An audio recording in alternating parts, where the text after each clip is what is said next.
بسم الله الرحمن الرحیم. السلام علیکم ورحمت الله وبرکاتو. د امت رادیو درنو اوریدونکو ستړي مشئ، تاسو رابولم د دې مهال مهمو خبرونو ته. نن د 1445 هجري قمري کال د ذوالحجې 4مه چې د 1403 هجري شمسي کال د غبرګولي 22مه چې د 2023 میلادي کال د جون له 11 نیټې سره برابر ده.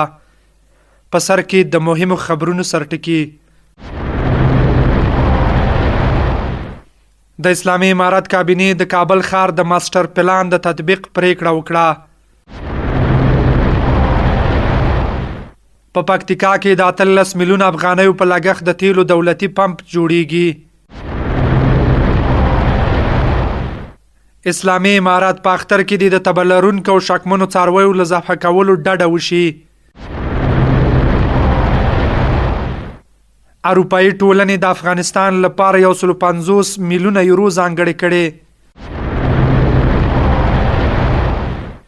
د هېواد د بهر د سیمې او نړۍ خبرونو کې اورئ چې امنیت شورا په غزه کې د اوربند پلان په اړه خپل لومړنی پریکړه لیک تصویب کړ.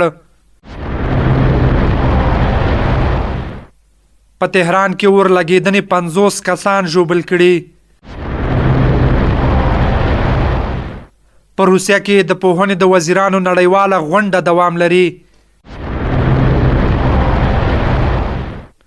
بیا هم ستړي مشئ، اوس هم بشپړ خبرونه. د افغانستان اسلامي امارت د کابینې د 30مه نوبتي غونډه د رئیس الوزرا ملا محمد حسن اخوند په مشرۍ ترسره شوه. په غونډه کې د کابل ښار د ماستر پلان د تطبیق په اړه پریکړه وشوه او کړنلارې ته په کتو هر اداره مکلفه وګڼل شوه ترڅو د ماستر پلان د تطبیق په برخه کې خپلې چارې او مسؤلیتونه ترسره کړي.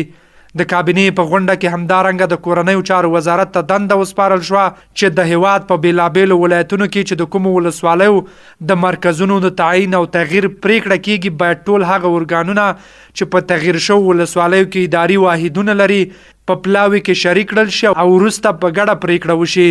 په دې غونډه کې همداراز د هیواد د سرحدي ولسوالیو په اړه د پوهنې، عامې روغتیا، ټولګټو، کلو د بیارغونې او پراختیا، مخابراتو او معلوماتي ټکنالوژۍ وزارتونو ته دنده وسپارل شوه چې د سرحدونو، قومونو، قبایلو او کورنیو چارو وزارتونو سره همغږۍ د خلکو ستونزو ته په جدي توګه رسیدنه وکړي او په ښه توګه خدمات ورته وړاندې کړي.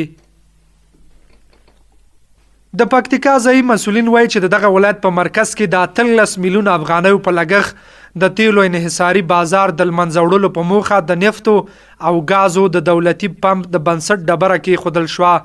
د یاد ولایت د انحصاراتو عمومي مدیر مولوي عبدالمالک فاروقي د باختر اژانس ته ویلي چې دا د خلکو اساسي غوښتنه او په دې سره به دغه ولایت خلکو ته ګڼ شمېر سهولتونه رامنځته شي. فاروقي زیاته کړې چې خلکو ته د سهولت رامنځته کولو په پاره 250 متره مربع ځمکه د تیلو پمپ او د غازو شرکت لپاره ځانګړې کړي چې د 13 میلیون افغانیو په لګښت به چارې د 4 میاشتو په موده کې په اساسي ډول د جی وی جی شرکت له لوري بشپړې او ګټې اخیستنې ته وسپارل شي. په ورته وخت کې د صنعت او سوداګرۍ رئیس ملا حسین حیدري ویل چې په هیواد او سیمه کې د پانګونې لپاره تر بل هر وخت ښه زمینه برابره شوې، نو لازمه ده چې پانګوال په بیلابیلو برخو کې پانګونې وکړي څو له یوه پلوه وزګار وګړو ته کاري فرصتونه برابر شي او له بل پلوه به د هیواد او سیمې اقتصادي چارې نورې هم پیاوړې شي.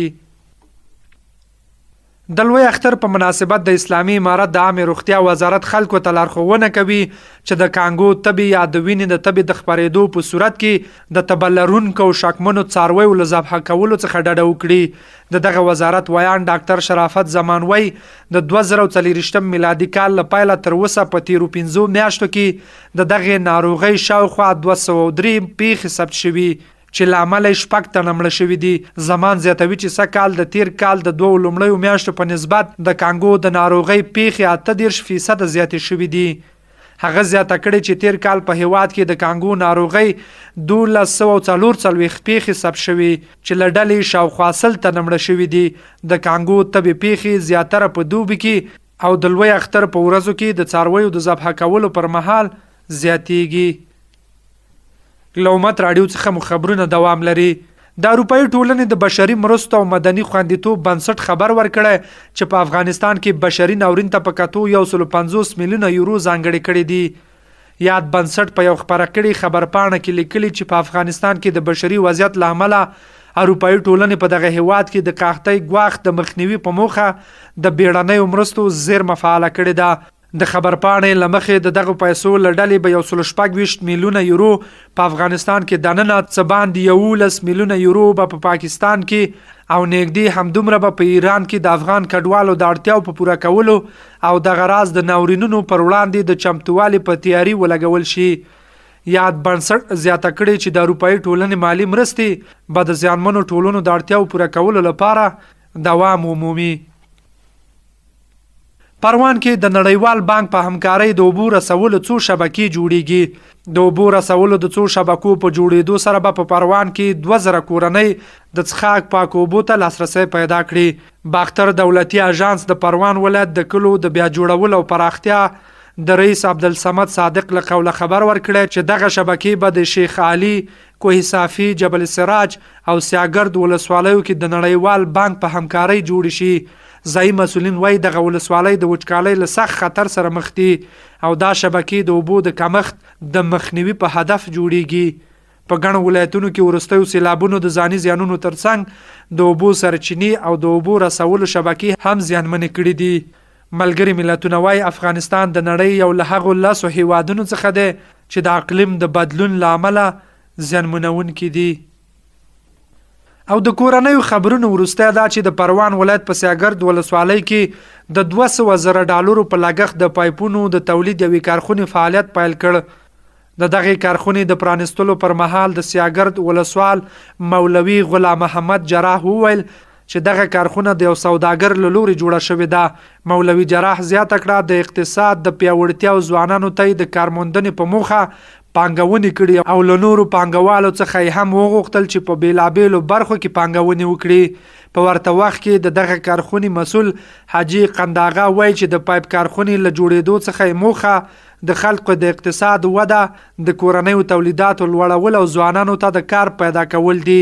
د یادولو ده چې اوسمهال په دغه کارخونه کې 10 کسان په کار بوخت دي او د وخت په تیریدو سره به لسګونه نورو کسانو ته هم د کار زمینه برابر شي. او له هیواده بهر په بهرنیو خبرونو کې به واورئ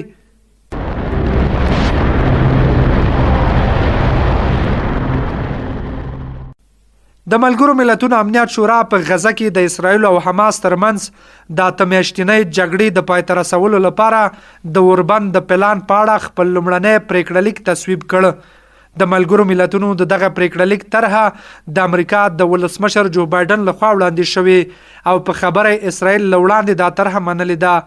اشوشیت پریس خبري اژانس لیکلي اوس له حماس ډلې غوښتل شوي چې د اوربند د غدري پړاویز پلان ومني. په پریکړه لیک کې چې له روسیې پرته د امنیت شورا 14 نورو غړو مثبت رای ورکړي، له اسرائیل او حماس څخه غوښتنه شوې چې له ځنډ او شرط پرته اصول عملي کړي. د ایران د پلازمینې تهران په جنوب لویدیځ کې یوې اورلګیدنه کې لږ تر لږه 50 کسان ژوبل شوي دي. د تهران د بیړنیو پیښو د رسیدنې د ادارې رئیس محمد اسماعیل توکلي رسنیو ته ویلي چې اورلګیدنه د ټایرونو د تولید په یو فابریکه کې رامنځته شوې وه. په دغه اورلګیدنه کې لږ تر لږه 10 کسان روغتون ته رسول شوي او پاتې نورو ته په سیمه کې صحي خدمات وړاندې شوي دي. چارواکو ویلي چې د اور د مړه کولو لپاره یې سیمې ته اوروژنې ټیمونه په لومړیو ساعتونو کې ولیږل. 2 ورځې مخکې هم د تهران په څنډه کې په شوراباد سیمه کې 3 لوی ګودامونه سوځېدلي وو. او د بهرنیو خبرونو وروسته دا چې په روسیه کې د پوهنې د وزیرانو 2مه نړیواله غونډه پیل شوې چې نن هم دوام کوي. روسي اژانسونو دغه هیواد د ولسمشر ولادیمیر پوتین په حواله هیلهمندي ښودلې چې دا نړیوال فورم به د بیلابیلو نظرونو د تبادلې او همدارنګه د پوهنې د ملي سیستمونو د پراختیا لپاره رغنده تګلارې وړاندې کړي. د اسلامي امارت د پوهنې او لوړو زده کړو وزیران مولوي حبیب الله آغا او شیخ ندا محمد ندیم هم د غونډه کې د ګډون لپاره د روسي کازان ته تللي دي. د دې غونډې په درشل کې د اسلامي امارت د پوهنې او لوړو زده کړو وزیرانو په کازان ښار کې له یو ډله افغان محصلینو سره په لیدنه کې ویلي چې اسلامي امارت د پوهنې او لوړو زده کړو لپاره ځانګړې پاملرنه کوي او ژر به د افغان محصلینو یو لړشته ستونزې هوارې کړي. د امت رادیو درنو اوریدونکو دا تر دې مهاله مهم خبرونه تر بیا د خدای په امان ښه وخت ولرئ.